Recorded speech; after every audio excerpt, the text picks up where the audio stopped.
There are people in this world who take up as little space as possible.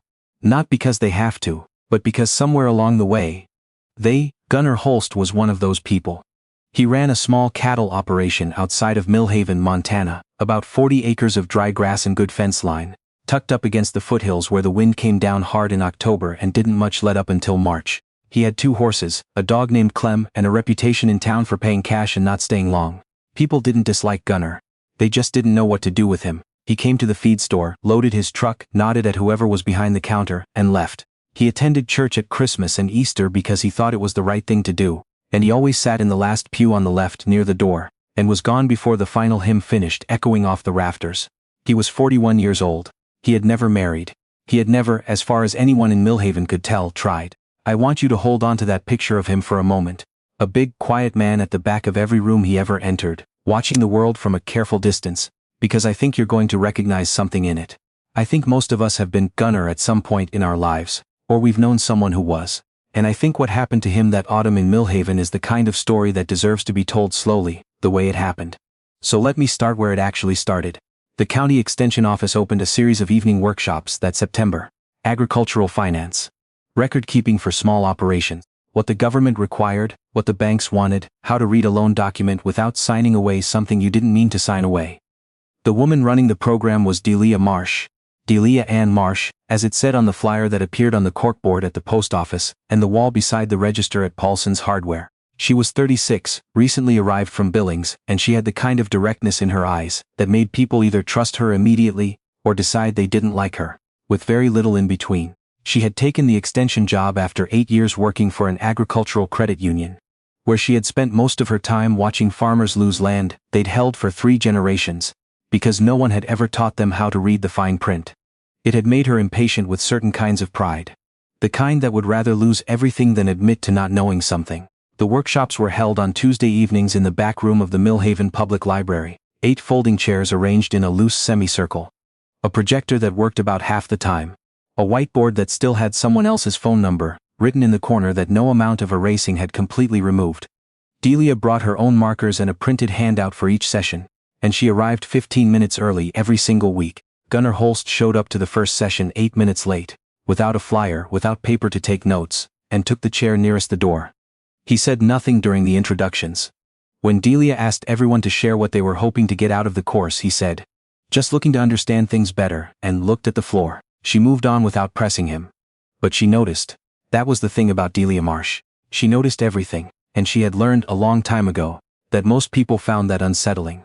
She noticed the way Gunnar kept his hands folded on his knees, very still, like a man who had trained himself not to fidget. She noticed that he watched the whiteboard with an intensity that went slightly past what was needed for the material she was covering.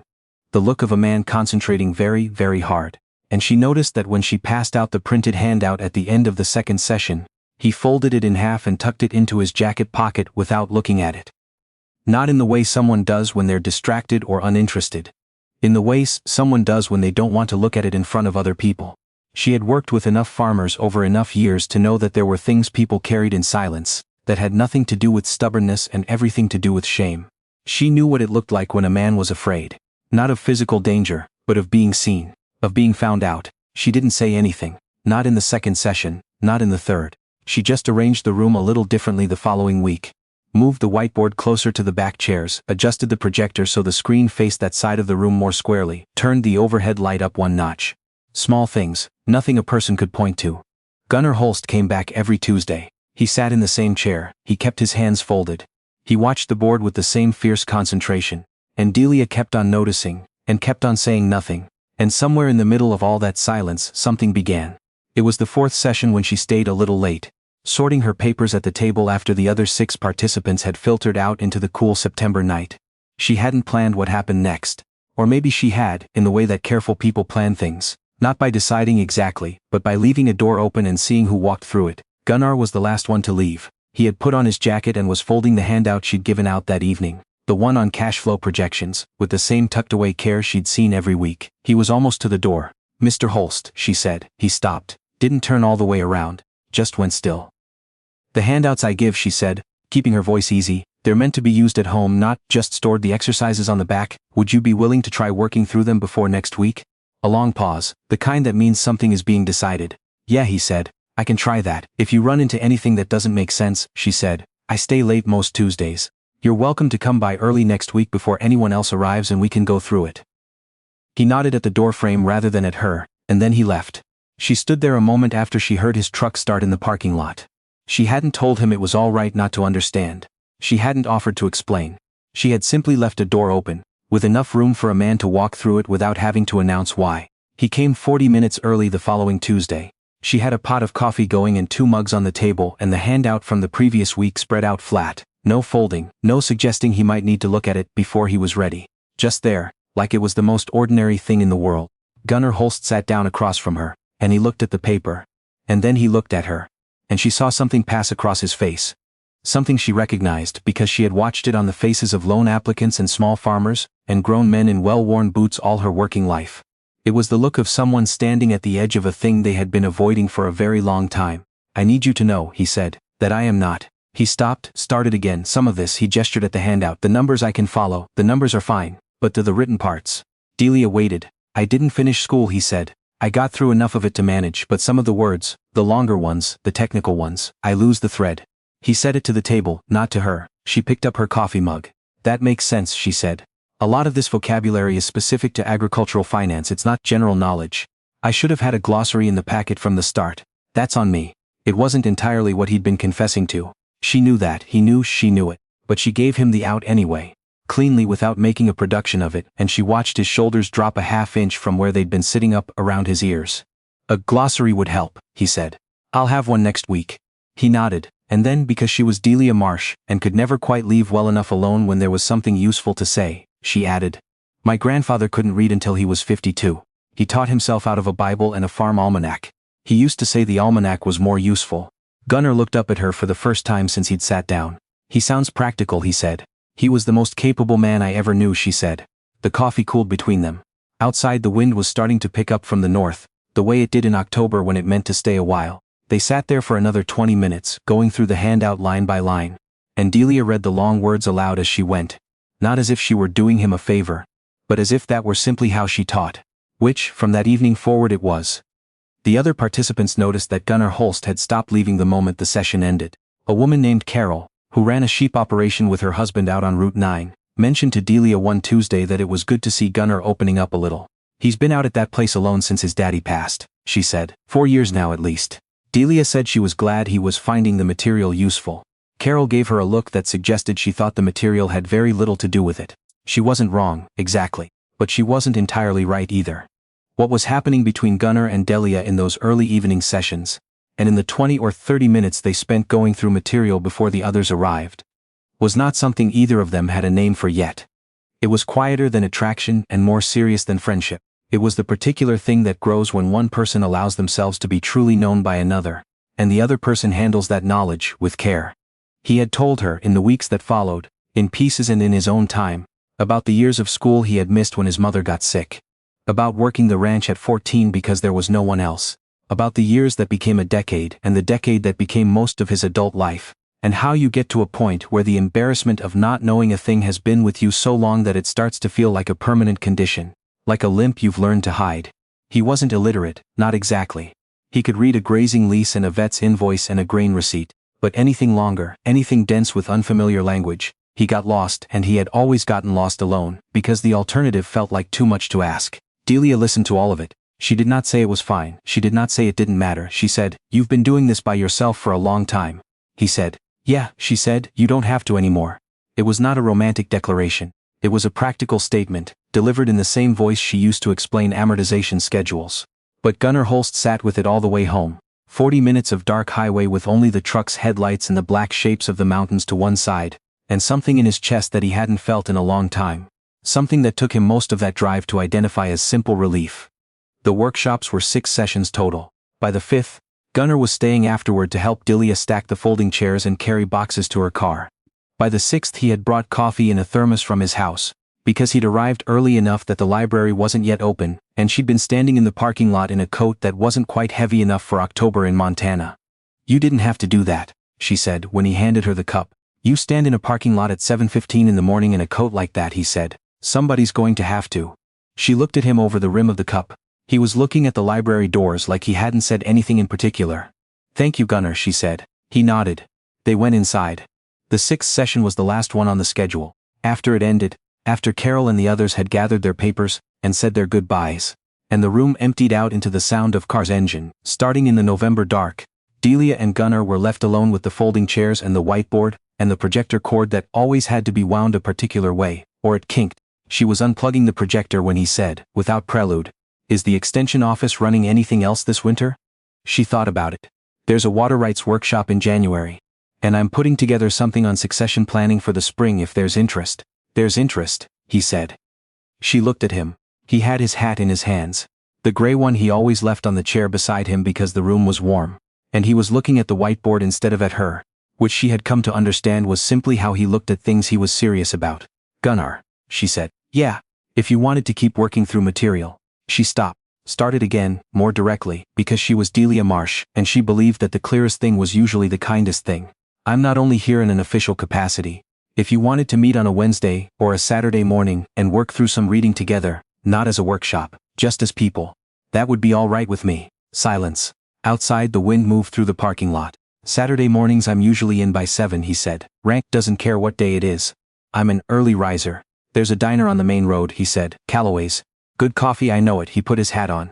He picked up the box of papers she'd been about to lift herself and carried it toward the door. "Saturday then," he said. "Saturday," she said. He held the door open for her. She walked through. The night air was cold and clear, and there were more stars than she'd been able to see back in Billings, where the city lights blurred everything. She looked up for a moment without meaning to, and he looked up too. She said. "People say that," he said. "People from somewhere else mostly. You don't think so?" He considered it seriously, the way he considered most things. "I think when you've been somewhere long enough, you stop seeing it the same way. It's just home. It's just where everything is." She thought about that. "That might be the saddest thing I've ever heard," she said, "and also the truest." He made a sound that might have been almost a laugh, and then he walked to his truck and she walked to her car, and neither of them said anything else. But she sat in the cold car for a minute before she started it, her hands in her lap, thinking about a man who had spent so many years making himself small in the back of every room that he had stopped noticing the sky above him. And she thought, not anymore. They met at Calloway's diner 8 Saturdays in a row that winter. By the 3rd Saturday, the woman behind the counter knew their order without being asked. By the 5th, she had stopped bringing a second menu to the table. What they did, at those corner tables with the steam rising off their cups and the booths filling up around them with ranchers and hunters and families coming in after church, was read together. Delia brought material. Sometimes from the extension office, sometimes things she thought he might find useful or interesting. An article about grazing rotation, a chapter from a book about water law in the West. Once a short piece from a magazine about a man who had homesteaded in Wyoming in the 1890s and built a working irrigation system from scratch with no formal education and sheer obstinate ingenuity. Gunnar read that one slowly, carefully, and when he finished he set it down and stared out the window at the highway for a minute. Man knew what he was doing, he said. He did, Delia agreed. Didn't need anybody to tell him it was all right not to know the theory. No, she said, he just figured it out. Gunnar picked up his coffee cup. That's what I always thought. That you could just figure things out. You can, she said. You have, but it goes faster with someone else to read the parts you get stuck on. He looked at her. It was the first time, in all those Saturday mornings, that she had said it plainly, acknowledged what they were actually doing, underneath all the agricultural reading material, and she watched something shift in his face that she wasn't sure she had a word for. Not embarrassment, not exactly relief. Something older than either of those things. Something that looked, if she had to name it, like recognition. Yeah, he said. It does.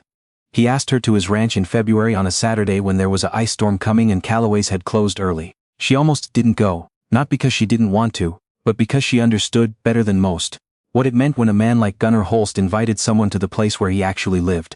The place he had kept private and unshared for 4 years of deliberate solitude. It was not a casual thing. She drove the 40 minutes out of town on roads that were already starting to glaze, and she pulled into a yard that was spare and orderly, everything where it needed to be, nothing where it didn't. He was waiting on the porch. He had shoveled the SS was the same, spare, orderly, the particular tidiness of a person who had been alone a long time and had stopped apologizing for it. A cast iron stove in the corner. Books on the shelf that she looked at when he went to get coffee. A few paperback westerns, a repair manual for a model of tractor she didn't recognize, a King James Bible with a broken spine, and tucked between that and the wall, a collection of poems by Walt Whitman that looked like it had been opened many times. She pulled it out without thinking. He came back with the coffee and saw what she was holding. She expected him to explain it away. to say it had been his father's or that someone had left it behind. Instead he set the coffee down and said, "I've been working through that one. On my own. The language is different enough from regular reading that I have to go slow." She turned to a page that had been marked with a folded piece of paper. The poem was Song of Myself. The paper had words on it, a list, she realized, of unfamiliar words with meanings written next to them in Gunnar's handwriting. Careful, slow letters, the kind a man writes when he is teaching himself. She didn't say anything for a moment. "Have you gotten to the part," she said eventually, "where he talks about looking for himself in other people?" "I think so," he said. "That part near the middle where he keeps saying, what is it? I am large, I contain multitudes." "Before that," she said. "There's a part where he says he sees himself in every person he meets. That there's no one on earth he doesn't understand something of." Gunnar sat down in the chair across from her. He had not taken his jacket off, and neither had she, because the stove was still building heat. He sat with his coffee and looked at the book she was holding in a way that suggested he had sat with it many times in exactly that chair. "That part? I like," he said. He thought about it, because it's not about being exceptional. It's about paying attention. She looked at him over the book. Outside, the ice storm had found the windows. "Yes," she said, "that's exactly what it's about. I won't tell you that everything after that was easy. It wasn't. A man who has spent 40 years building walls doesn't dismantle them in a winter." There were Tuesday evenings when Gunnar went quiet in ways that had nothing to do with the material, and Delia learned to let the quiet be what it was without trying to fill it. There were Saturday mornings at Callaway's when they sat on opposite sides of the booth, with nothing between them but 2 cups of coffee. And the kind of silence that either means something is ending or something is becoming. And you don't always know which until later. But I'll tell you what happened in the spring. In May, the county extension office hosted a public meeting about a proposed change to water allocation in the valley. The kind of meeting where decisions get made that affect small operators for decades, and where the people who could most benefit from understanding the process are usually the least likely to speak up. Delia had spent weeks preparing materials, organizing talking points, trying to give the farmers and ranchers in the valley the language they needed to advocate for themselves. Gunnar Holst came to the meeting. He sat in the back row, which was not surprising. What was surprising was that he raised his hand. When the floor was open for questions, he stood up. A big quiet man in the back of the room who had spent his whole life sitting near exits. And he asked a question about the proposed reallocation formula that was so specific, so precisely articulated, that the county official at the front of the room had to consult his notes before answering. Delia was standing to the side of the room. She watched it happen. She did not catch his eye. She didn't need to. After the meeting, when people were filing out into the warm May evening, she heard Carol from Route 9 say to her husband, just loud enough, "When did Gunnar Holst start knowing all that?" Her husband shrugged. Delia said nothing, but walking to her car she found Gunnar beside her, matching her pace without making a production of it, and she said quietly so no one else could hear, "That was well done." He was quiet for a moment. "I understood the document," he said. "All of it, the whole thing. It wasn't boasting, there was no pride in it the way people usually mean pride. It was something closer to wonder, the particular amazement limitation so long that he has forgotten it wasn't permanent." "I know," she said. "I read it 3 times," he said. "Just to be sure. 3 times is good practice." He stopped walking. She stopped too. "Delia," he said. She waited. "I would like to keep meeting on Saturdays," he said. "Not for the reading. Or, not only for the reading." She looked at him. He was looking at the middle distance the way he looked at things he was serious about, which she had learned meant he was being as honest as he knew how to be. "I'd like that too," she said. He nodded. She nodded. They went to their separate trucks and drove their separate roads home, and if it was not a grand declaration, if there were no gestures, no speeches, nothing that would make much of a scene in a movie, that was all right. That was in fact, exactly right. Because some things begin not with a moment but with an accumulation of moments. A door held open in November, a thermos of coffee in a parking lot, a book of poems with a handwritten glossary tucked inside it, a man who stood up in the back of the room and spoke, clearly and precisely, about something he had worked hard to understand. That is how it began, if you want to call it a beginning. Or maybe it began earlier, in a folding chair by the library door, a man trying to disappear and a woman who looked anyway and decided to keep looking. I've thought about this story often, about Gunnar Holst and what it cost him to walk into that library on a September evening and sit down. About what it took to come back, week after week, with a secret he'd been carrying longer than most people carry anything. About what it means to be seen, fully seen by another person. The part of you that isn't finished yet, the part that never quite became what you'd hoped. And to have that person look at it not with pity and not with judgment, but simply with attention. That is rarer than we say it is. Most people spend their whole lives being looked at and almost none of it being noticed. Delia Marsh noticed. And she did not pretend otherwise, and she did not make it a project, and she did not announce what she was doing. She just kept showing up, and kept the door open and let Gunnar Holst decide for himself when he was ready to walk through it. There is a kind of courage in that kind of patience. A different courage than the kind we usually celebrate. So let me ask you this, and I'd genuinely like to know, so leave it in the comments if you feel moved to. Has someone ever truly noticed you? Not the version of you that's easy to like, but the part you've kept hidden, the thing you've been carrying quietly for longer than you can remember. Has anyone ever seen it and not looked away? Tell me, because I think you might be surprised how many people in this room have been sitting in the back row, waiting for exactly that.